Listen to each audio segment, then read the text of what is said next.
I consider myself to be quite a Gothic book reader or a Gothic film consumer.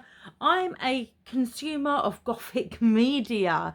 So when Bells from It Spells put together a list of 74 books that came out in 2024 that were Gothic, I was like, I've probably read most of these. Let me say, I was so humbled to find out I had read four of 74 books. Hi, I'm Tally. I'm a professional disorganised book gremlin, and I'm going to read all these Gothic books. Come along with me on the adventure. This is episode 1, vlog 1, and we're going to be reading 5 books from this list with black authors to celebrate July Noir. So come along with me.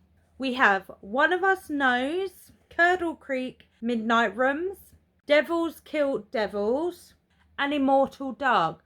So what are we waiting for? Let's just get to it, and I'll tell you about the books as we go along.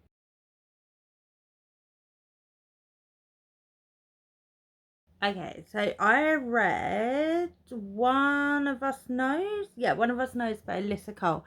This is the author. Well, she's written quite a lot, but I've read one thriller by her before. I'm not sure if that was her first thriller, but it was that No One Is Watching that came out a few years ago.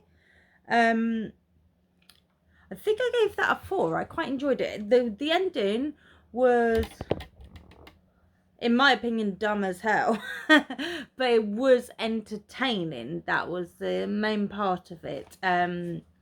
I thought it had really good conversations around in like a gentrification, and then it just went crazy at the end. It was like Alyssa Cole just threw a dartboard. It was just like, that'll do. But it also kind of had a similar vibe to this One of Us Knows. So in One of Us Knows, I have finished it. I didn't come and do a check-in because I was at a point where I was like, I don't really know what I could say about this that could be or could not be like a potential spoiler. But basically this is a thriller about a woman who goes by Ken, is hired as a new caretaker of a historic estate, which is like on an island, and it's a bit crumbly and stuff. And at the beginning of the story, she kind of wakes up and she's on a boat, or waiting for a boat to go across to the island, and our main character Ken has DPD, and so she was not party to applying for this job, getting this job, or anything. It was one of her like alter egos. So there's, I think, 6 or so of them, and Ken has actually been like dormant for 6 years, so she has no clue what's been going on. And during that time is when COVID took place as well. There's a lot of discussion on that. One of her alter egos had like almost an OCD-esque breakdown surrounding COVID and keeping their body safe. I have exactly 0 experience with DPD and like a multiple personality situation, so I cannot speak to how well the representation is done, whether it feels like it's like not glorifying, like amping up what it would be like to have this style of disorder. My only experience is watching media that involves it, such as Split by M. Night Shyamalan, which I know is not a great representation. There is a film that is one of my all-time favourite films, and the main twist of that film is that the character has DPD, and I won't tell you what the film is. A very old film. Well, not a very old film, but it's an older film, but I still think it's a good film, and I don't want to ruin the twist. However, point blank, I don't know. I cannot say whether this is good representation, whether it's appropriate representation. From what I can gather of what I've looked in, the author says that they did a lot of research into it, and I'm going to assume there were sensitivity readers involved. So putting that aside, the story is, it like follows, it almost follows, they have a, in the past, through therapy and stuff, they've developed like an internal system which helps them communicate amongst one another. So it's almost like a shared journal internally, so that when one of them's like driving the body, so to speak, they can put down in the journal what's happened, so that all the other personalities are aware of what's happening. Again, I don't know if that's something that could actually be done. It's a very interesting idea and a very interesting concept. If this is something that people with DPD can do, I'm sure it's quite helpful for them to kind of navigate what the world possibly could be. I can imagine it be quite scary, but I also at the same time say that having the only experience of like what Hollywood shows me, perhaps it's not as scary as kind of films make it out to be. Like, I don't know how much you remember of when someone else was like in control. So yeah, and anyway, Ken, along with her other selves, go to this island, and it turns out that firstly they're a day early. Secondly, there's no one at the island except the gardener, who is a little weird, and the ferryman, like the man on the boat that drops them off, is talking about how the widow, no, the woman who the castle was built for is a ghost haunting it, and things like the castle is well known for being haunted, and it's owned by a trust who are trying to refurbish it and presumably have tours or something along those lines. And Ken quickly feels uneasy on the island, and I guess you're not sure whether it's the island, whether it's ghosts, whether it's someone kind of, I guess, winding her up, you know, like the gardener or something, or whether it's due to the fact that she cannot trust herself ultimately. And the castle that they go into looks exactly the same as an internal castle that Ken has within herself, where all of her like alter egos live, and Ken doesn't have access to it because she just doesn't really get along with the rest of her personalities. She's kind of seen as a bit of an outlier, but the rest of her personalities all live in this castle, and when they get to the island they see that the castle is the exact same castle as what is in their head. It's quite, I think it could be quite confusing for some people. I did it as an audio, and I'm not sure whether in the book it like specifies whose head we're in when we go like change chapters. In the audio it was very easy to pick up on who it was though, so by like the context of the narrator. The narrator was fantastic, by the way. And yeah, so it's very twisty turny, and it gave me vibes of could I say that, would that kind of feel like a spoiler? I won't say, just in case it is a spoiler, but it is quite reminiscent of When No One's Watching, definitely. So I think if you vibed with that, you're more than likely to vibe with this. I think if a lot of When No One's Watching was not for you, this possibly might not be for you. But ultimately, was the gothicness gothicing? Yes, it was. It was gothicing. It was gothicing good.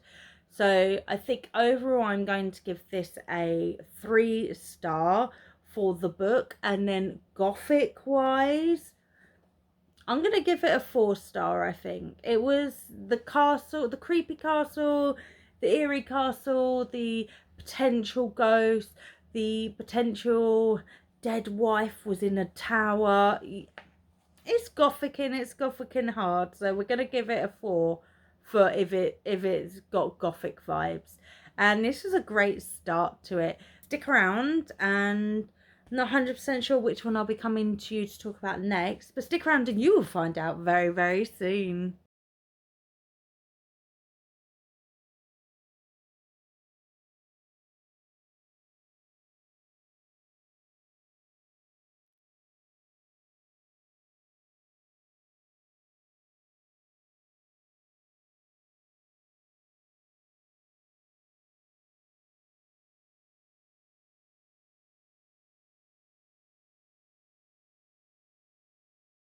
Okay, friends, ignore the bad lighting. I've just woken up and I need to tell you about this right now because I'm going to continue reading right now. So I'm going to do a midway through check-in.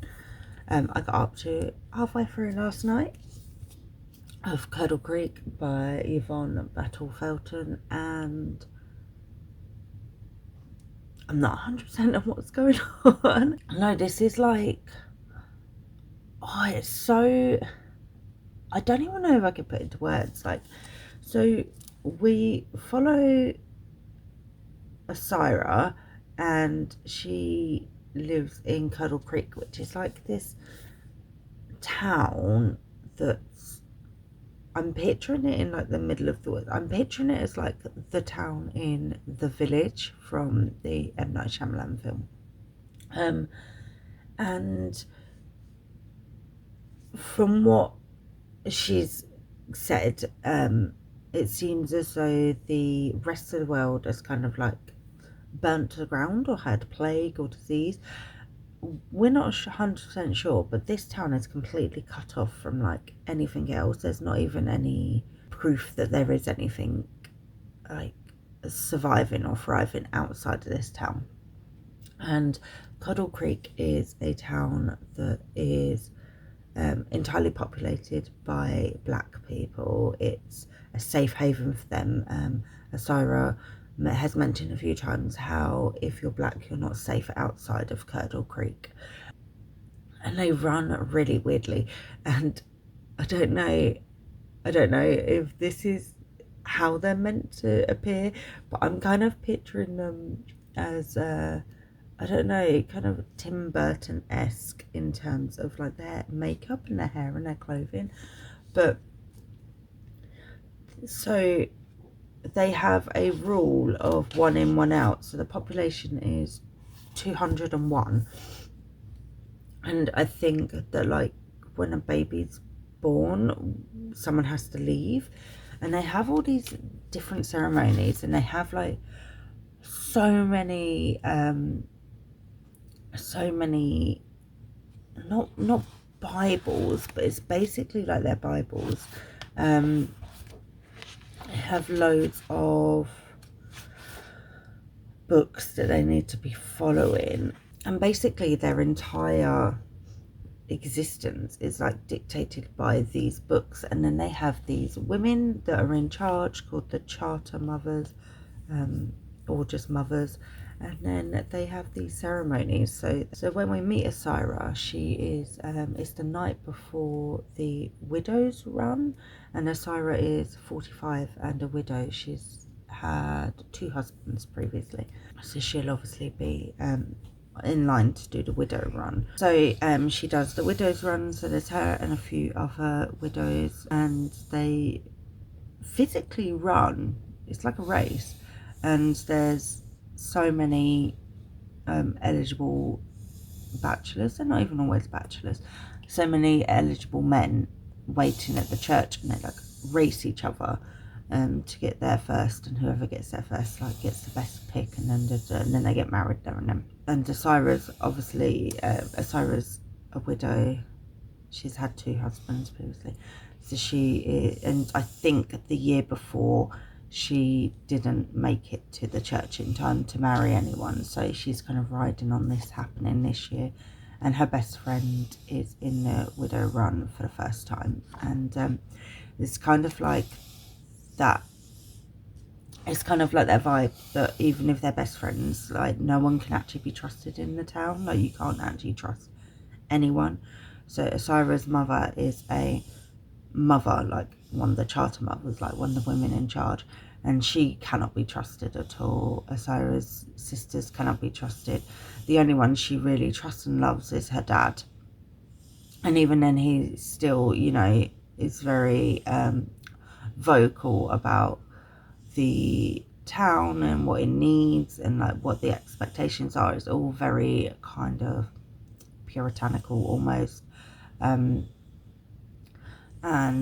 it's all very controlled. And then they do the moving on ceremony, and everyone in town comes to it, and basically everyone writes down on a bit of paper someone that they think should be moved on, as in out of the town. I'm assuming, I think, I'm not 100% sure, maybe I missed this, but I think this is like either a regular occurrence or something that happens like yearly. I'm not 100% sure, but it's presumably it's based on children being born because it's a population thing.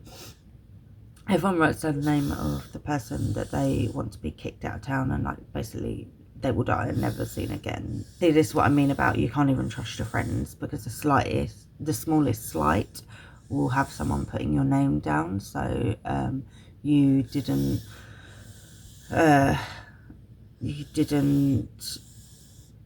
cross yourself in a correct way during a ceremony or something like that, and someone will write your name down.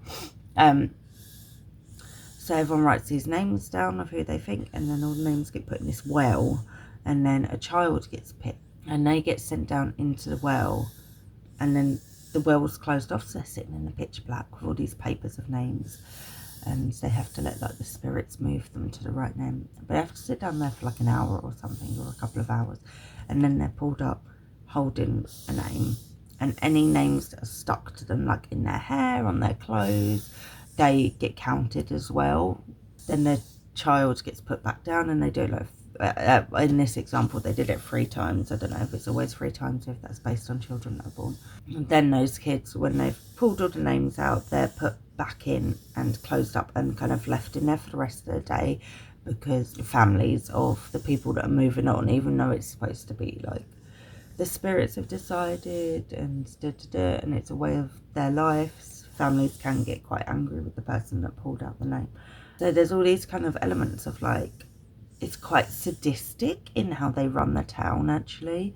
And Osira is, I think she's poised to maybe, she's very devout to how the town is run, but I think she's in a situation where she's possibly going to start questioning things, or notice things are not quite as they seem. Her previous husband, like her most recent husband, he was picked out. I think both her husbands were picked out to move on actually. And her children, I think she had 3 prior to the book. They actually left, they escaped, they ran away from the town to try and see what was out there and to build a life elsewhere. So she's kind of on the back foot. A lot of people, she has to really prove how devout she is now, because a lot of people are concerned that she was like not praising the town enough, which is why her kids ran away. And then they have these warding off ceremonies to, oh, that's what they did the night before the widow's run, to try and fend off the spirits of the people that have been moved on. So, you know, everyone just assumes that once they leave the town they're dead. Where I am, they've just had a moving on, picking up the names have been picked. It seems as though a bell is like tolled, and then they have to run and try and escape the town, and all the townspeople have like bats and sticks and batons and are trying to hit them or something. I don't know, because Osira walked away from it, but it all sounds horrid and crazy. Yeah, and I'm still so unsure what the hell is going on, but it is so atmospheric and so beautifully written, absolutely. So yeah, I'm hoping to get this finished today, so I wanted to pop in before I carry on reading. I haven't even done anything with my appearance, so that's how much I needed to tell you so I could keep on reading.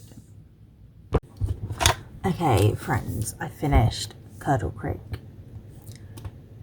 Now I've finished it, can I tell you what this is about? Not really. What is this about? Great question. I really can't tell you. What I can tell you is this did not go in the way I anticipated. I had a few ideas of where this might go and none of them happened. Did this have a fulfilling ending? Did it answer any questions? Was the vibe and the atmosphere immaculate? Yes. Yes, it was. Is this a 5-star because of that? It is. Yes. Yes, it is. Yeah, so we continue. Sorry, the light's all weird here. We continue following Asira, and she, I don't know, she kind of, despite being very devout and very stringent in following the ordinances of the town, she does start questioning some things, which leads her slash she's kind of pushed into a situation. Don't really get any answers, and honestly, that's not a negative at all. And then we got to the end, like the acknowledgements, and I was kind of hoping for an author's note just to have a little bit of just to get into the headspace of the author a little bit and to understand where the story came from or what they were thinking, or if there was any sort of deeper meaning that they wanted you to take away from the book. You know, I didn't need it spoon-fed, but I was just really curious about what the author's thought process for this book was. It's really hard to hold this up, and there wasn't one, which is kind of disappointing. I'm actually going to look to see if I can find like any interviews or anything with the author, because this book, I can't explain it, but it was wonderful. Although I have often mentioned how I'm happy with a plotless book as long as the vibes and the atmosphere are good, and this wasn't plotless, but it wasn't spelt out for the reader, and it wasn't concluded. It was kind of plotless.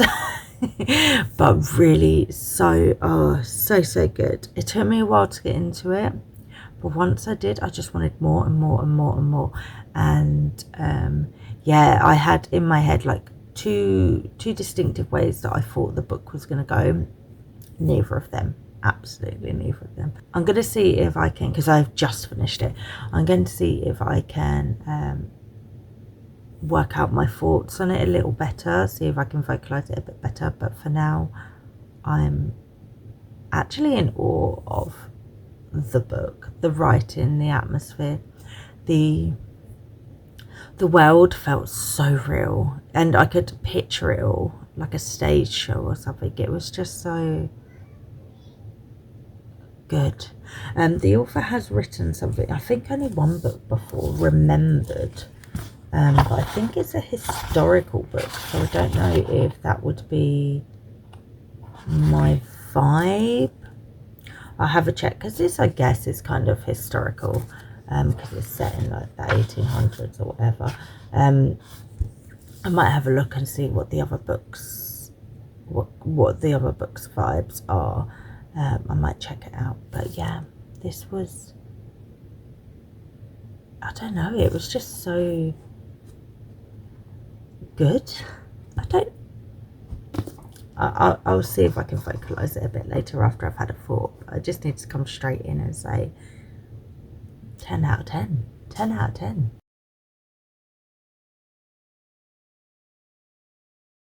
Midnight Rooms by Donya Coles. I did not, I believe, come and give you a midway point check-in.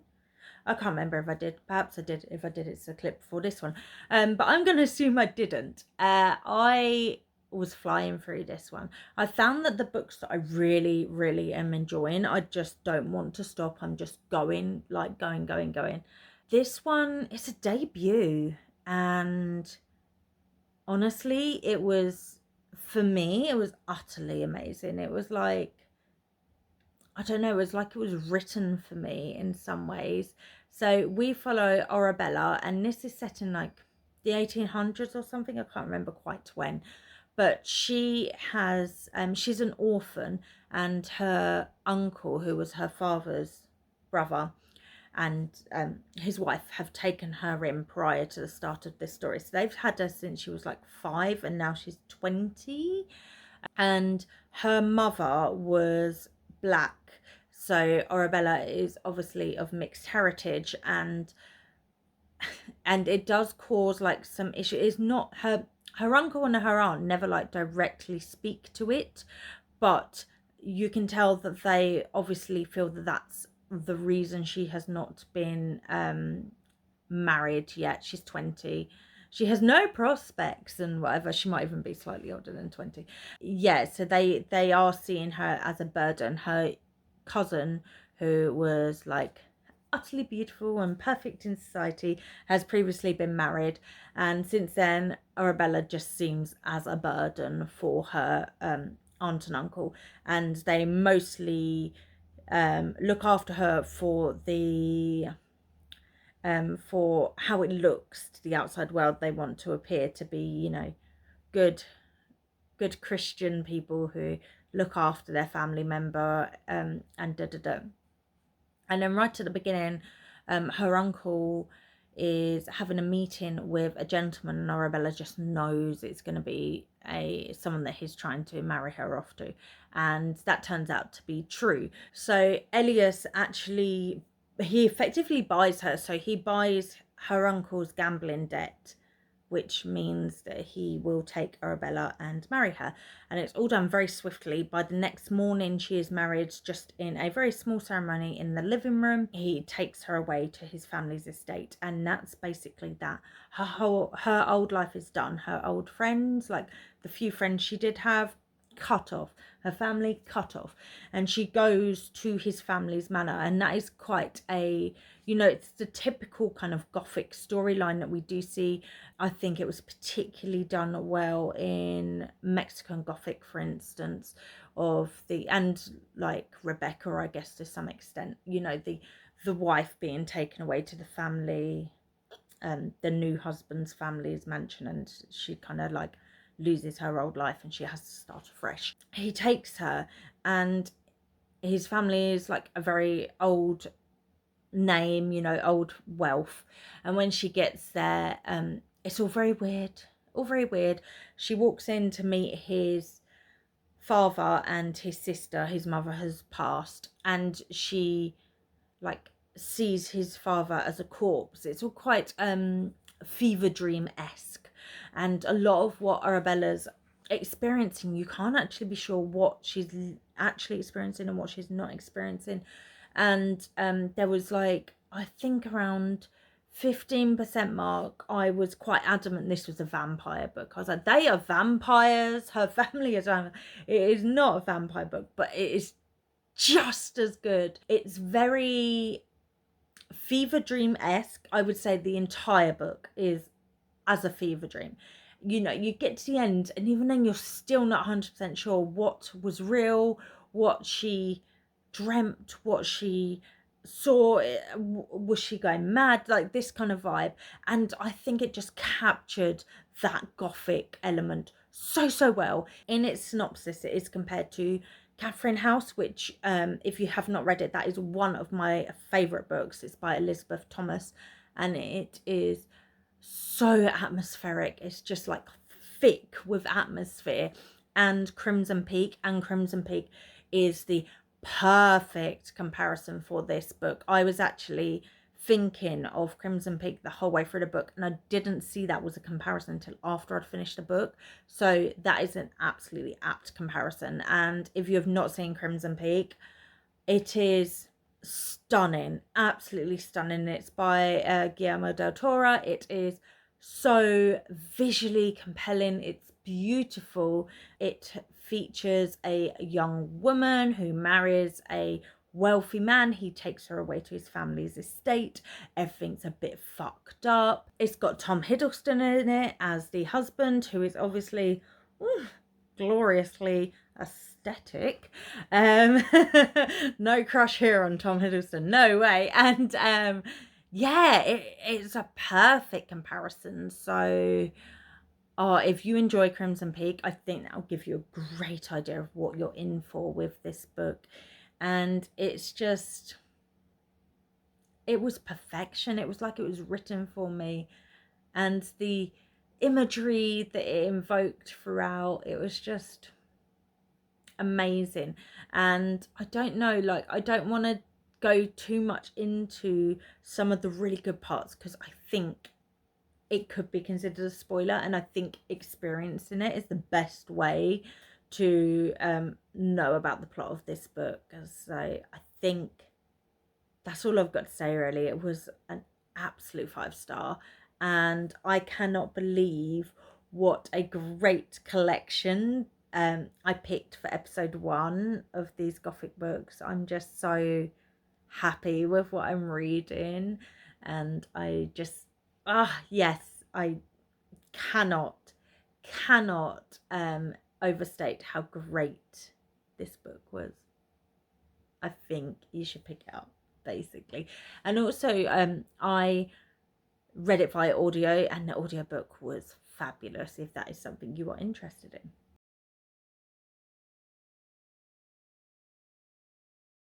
So I think, around halfway through Devils Kill Devils. Yeah. And oh wait, I needed to double check what's in the synopsis before I talk to you about it, because I don't want to obviously ruin anything. 1 minute. Okay. So, Devils Kill Devils. This is by the author of The Spite House, which I read, I think it was last year, and I absolutely loved. I like devoured it. And this is proven to be just as edible for me. I'm really enjoying it. So in this, we follow Sarita, who, when she was a child, she almost drowned. Her brother was in the sea with her, and then a wave like took her out of his hands, and he was meant to be looking after her, and she almost drowned. But then she was saved by a figure that just appeared out of nowhere, and he just like carried her out of the sea, deposited her on the towel, like her family, the towel where they'd been sitting, her mum, and a bunch of people on the beach were like screaming for help. He just like deposits her and then walks away. And it's always been believed by her brother, and her mum, who had all seen this guy, that he was like a guardian angel, and Sarita named him Angelo. And he goes on to appear a few times throughout her life, and he stops her like getting into danger, basically getting in the way to save her life. And another time he appears, and she just knows she needs to go to the hospital, which again saves her life. So she's always known him as her guardian angel. And when we join her, it is her wedding night. She has married this man called Frank, who she is absolutely in love with. And then Angelo arrives and kills Frank right in front of her. And that's when she starts questioning if he is a guardian angel, because Frank, she was not in danger with Frank as far as she knows. And has she been putting her belief in the wrong thing all this time, like assuming he's an angel when perhaps he could be something a bit more macabre and not quite so angelic? And that is kind of where we are. So she's trying to look into that. She does have her brother, who obviously believes her because he's seen Angelo, and she has her best friend from school, who also saw Angelo, became very aware that he was a real entity of some description. And she has since spent her life like researching and in academia to learn more about angels and demons and stuff like that. So she's proven to be quite helpful for Sarita. And then we also have Frank, who was her husband of an evening. His family is obviously concerned about why Frank died. He had like his head crushed or something. It was very obvious that it wasn't Sarita. No one, and even the police, do not believe Sarita did it, but his family are concerned that she may have had something to do with it. And she is Black Latina, and so a lot of Frank's family are also quite racist towards her, which doesn't help. And we're kind of on a little bit of like a road trip as she tries to work out what's going on. We're meeting lots of people along the way. We're also following Frank's birth mum, who has never really trusted or liked Sarita, and she is adamant that Sarita had something to do with it. And we're following her on her separate adventure as she also gets drawn into this like craziness, and it's just so well written. Do I think it is capturing any sort of Gothic atmosphere? No, not at the moment. I'm aware that what makes a book Gothic is not necessarily always the atmosphere. Currently, it's not giving me Gothic books. I'm enjoying it. I'm very much enjoying it. But if I had to pick this up wanting a Gothic book, I mean, obviously I did pick this up from a Gothic list, I could be inclined to be a little disappointed. But I guess the element of like angels and demons and devils and stuff brings it round to that Gothic nature. So perhaps that's more me not being willing to look outside my like haunted house Gothic, very strict, I need it to be this way kind of vibe. But yeah, I'm really enjoying this. I'm listening to it on as an audiobook, and I'm just flying for it. So I anticipate I'll get it done today, and I will come back to you with my final thoughts. But so far, I'm really, really enjoying this. So I finished Devils Kill Devils, right? And I feel like I mentioned in my midpoint check-in that I couldn't quite see overly the Gothic points to it, and so I looked up, and it's a Southern Gothic, which serves quite differently to what I'm thinking of as like traditional, I guess, European style Gothic. So I looked up about Southern Gothic, and I put a clip in here of like what I was reading, and yeah, this book absolutely fulfills that 100%. It's just so different to what I picture when I think of Gothic, and it was really, really, really dark. It was gory and gross. It gave me like Constantine vibes. I don't know, I really want to see Sinners. Perhaps it was like Sinners vibe, I don't know, but I really enjoyed it. And the characters were like unapologetically them, and they just did what they needed to do. Yeah, it was a thrill ride. I think this was like, out of the 5 books I read for this Gothic vlog, it was the one that I went through the fastest. It was so fast paced. I just wanted to find out what was going to happen, and it was really good. It was like a big battle between these different like creatures of the night, and yeah, and like the humans that just kind of got thrown into it without their permission. I think this is definitely an auto read author for me going forward.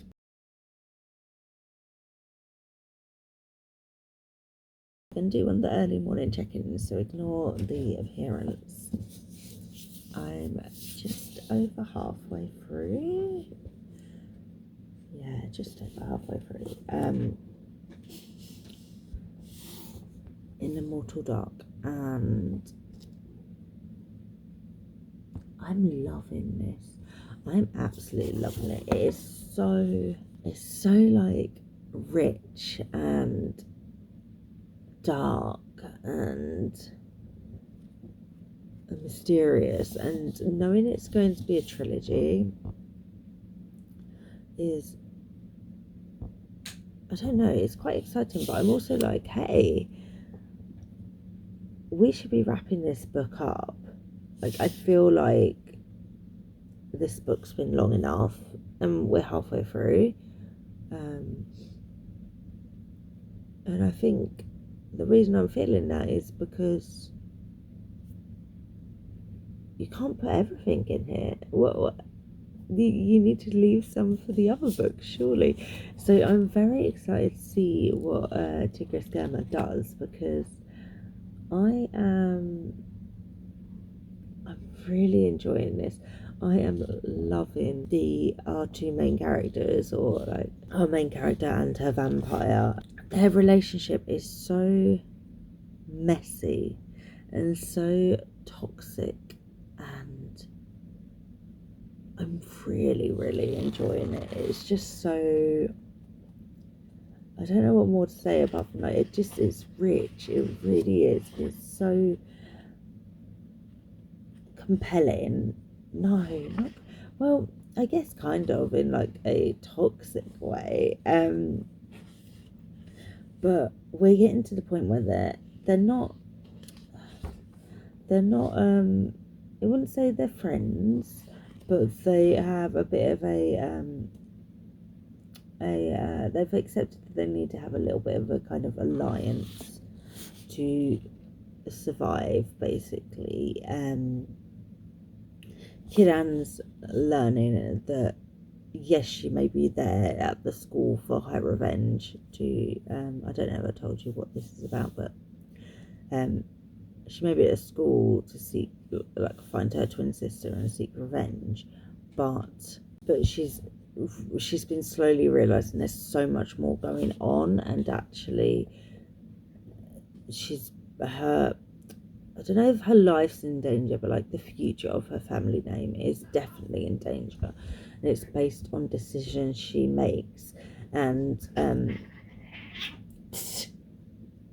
blimmin' cats. And she's like slowly realizing that actually Sasanyos is he could be a very powerful ally, as opposed to someone that she's fighting when there's other more important things at play. And the house, oh my god. So I am a big fan of a like sentient house. I'm sure I've mentioned it in vlogs before, and the house in this is just so amazing. It like feeds off their emotions, and yeah, there was this quote here: you need to control your emotions, he said, a voice burning low. It's starting to affect the house and me. And this is making me really want to reread Catherine House as well. And quite a few books that I've read for this Gothic vlog have made me want to reread Catherine House. So I think everything's telling me I should reread Catherine House as well. But yeah, so I want to get this finished today. If I was by myself, I would say yeah, I could do that, but as I am mumming, I don't know, because it's like 200 pages, but I'm going to try as hard as I can, because ideally this vlog will be going out tonight, but I also need to edit it, so I might have to admit that it might have to come out tomorrow, which is a pain because I'm at work tomorrow, so I won't have time to like do much. Anyway, yeah, I just wanted to check in halfway through, and I am utterly devoured by this, and oh, I love it. I'm really, really enjoying it so much. Friends, I finished Immortal Dark. Look at all those tabs. I was utterly in love. I actually need to go through the last couple of chapters and tab them up, because I just didn't want to stop. I was like flicking the pages. I had the best time. I had my heart ripped out and stomped on, and then the remnants set on fire. So thanks to that ticker scammer. I cannot overstate how much I love this book. And I'm frustrated that I took so long to read it. And then I did start reading it last year and then put it down. But I'm so pleased that this video pushed me into reading the rest, because I do have a bit of a bad habit of leaving things languishing on my pile of shame, aka my not quite doing after I'm still reading them. I just put them down and didn't pick them back up for some reason. And as soon as I finished this, I finished it late last night, I pre-ordered the second one, which comes out I think October, and I simply adored this. It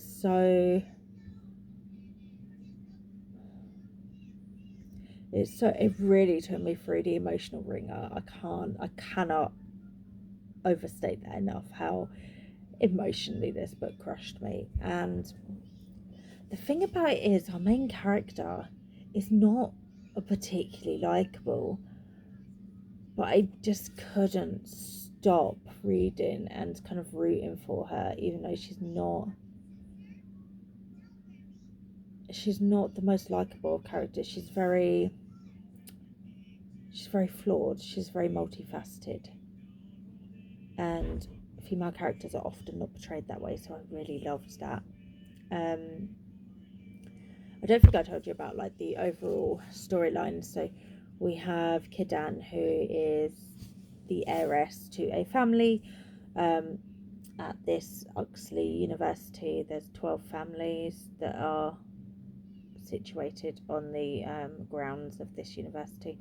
It's almost like a mini town, and she's the heiress to one of the families, and the family was wiped out, and every family has vampires that are like their companions, and these vampires can't feed on anyone except that family, and it's like a mutually kind of beneficial thing. And her and her twin sister June were taken away as babies. I can't quite remember why. And all of her family was killed. So there's just the vampire, their family's vampire. There's only one family vampire who's left like with their family fortune. And she, at the beginning, her sister June has gone missing, and Kidan is determined to find her. And in the course of her like personal investigations, she gets given the name Sesenyos Sajid, who is the vampire, her family's vampire. And she murders someone in the course of that investigation. And Oxley University have a great deal of money and resources, and the president of the university seeks Kidan out and says, we will give you like the best lawyers and fight this case, but you have to come to the university and basically restate the claim of your family's estate and inheritance. And in order to receive it, she has to live in the house for like 28 days. And so does the family vampire. And if one of them leaves, the other one gets the inheritance or something like that. So she's there like investigating what's happened to her sister, and she's determined to take Sesenyos down with her, or take him down. And she doesn't care if she goes down as well. And there's so many secrets, there's so much like mystery, and Kidan has just been lonely her whole life. Like her whole life has been spent looking after her sister, and now her sister's gone. She's just got nothing. And then she kind of she ends up having a circle of friends, and their friendship I was like ride or die for. And there's so much traitorous nature amongst these families, and it was just, there were so many points where I was gasping. Chingaskirma was not afraid to kill off characters that I had become emotionally invested with, so F you. And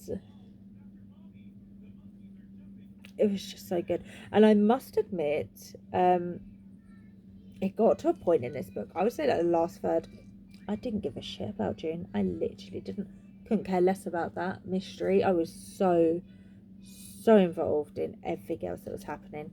When Kidan was mentioning June, I was like, oh yeah, I forgot we were caring about that, because I just could not have cared less. I just wanted everything else that was happening. And there were so many. This is one of the most beautiful books. Like, the prose is so beautiful, and there were so many quotes about how Kidan and Sesenyos are just so similar. So it wasn't love. She didn't expect to love him.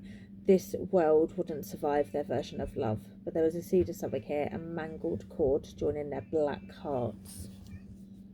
Like, they're both just so incredibly flawed and toxic, and they lust for one another just as much as they hate one another. And it was such a joy to follow. And I loved it. And we need more black vampire books, please. So yes, this was an absolute 5-star. I think this probably bumps Kettle Creek as my favourite book that I read in this vlog, and I'm just so thrilled that I was able to read these 5 books. I wouldn't say that any of them were a miss. You know, I enjoyed them all. Yeah, this was so good. I really recommend this. I really recommend this. Okay. Thank you so much for joining me for episode 1 of reading all the Gothic books. This was a real great selection to start with. They were all hits, to be honest. Even the ones that are like 3-star were still high 3 stars, you know. So yeah, the 5 I read for this episode I thoroughly enjoyed. And then as I was reading these during July Noir, and this was my July Noir edition of reading all the Gothic books,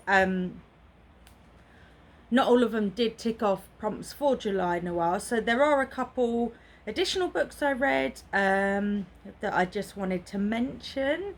So alongside Devils Kill Devils, Midnight Rooms, One of Us Knows, Curdle Creek and Immortal Dark, I also read Lakewood for July Noir, and that was such a good book. It was very creepy, eerie. And then I also read I Feed Her to the Beast and the Beast is Me.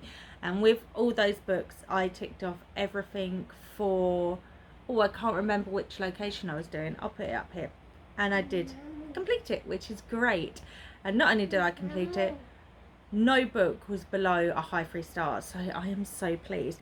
So genuinely, thank you so much for joining me on this reading adventure. I loved it. Episode 2 will hopefully be coming soon. I was going to say at some point, but soon. And please consider liking, subscribing, let